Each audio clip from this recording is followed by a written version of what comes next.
Hi, I'm Chris Wade and I'm a consultant speech therapist based over in South Wales. I'm just going to do a really quick video on interpreting scores and what they actually mean when you receive them in your report. So the first score, when we're considering the CELF 5, which is the Clinical Evaluation of Language Fundamentals 5, it's a well-rounded, expressive and receptive language assessment, as well as other things. The first score to look out for in your report is the scaled score. And what's important to know is that scaled scores of below than 7 are considered to be below average, and above 7 are considered to be within the average range, and then further up above average. The next score to look out for is the percentile rank, and it's kind of what it says on the tin. A percentile rank of 2, because it's out of 100, it means that 98 children will have scored, of the same age group, will have scored higher than that child. So a percentile rank of 50 means 50 children would have scored higher than that child, so within the same age group. The next score to consider is the age equivalency. So the age equivalency score is based on the child's raw score. So that's what items they got correct within the subtest. And therefore, when we're looking at age equivalency, that is exactly what it says on the tin.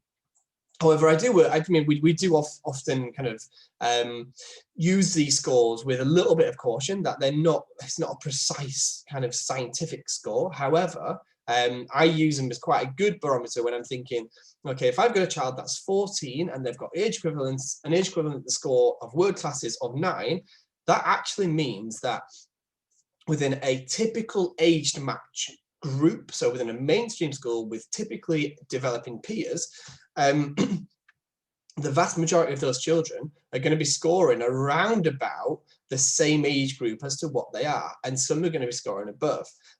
So when we consider an age equivalent of 9 and a child is 14, we've got a 5-year difference. So there's quite a significant difference between them and their peers.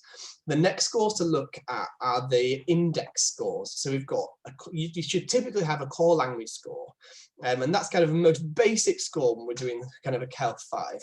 And with the core language score, I'm just bringing up my chart, scores of 85 to 114 are considered to be average, over 115 are considered to be above average, 78 to 85 are considered to be mild or borderline, 71 to 77 are moderate, and then 70 and below are considered to be severe.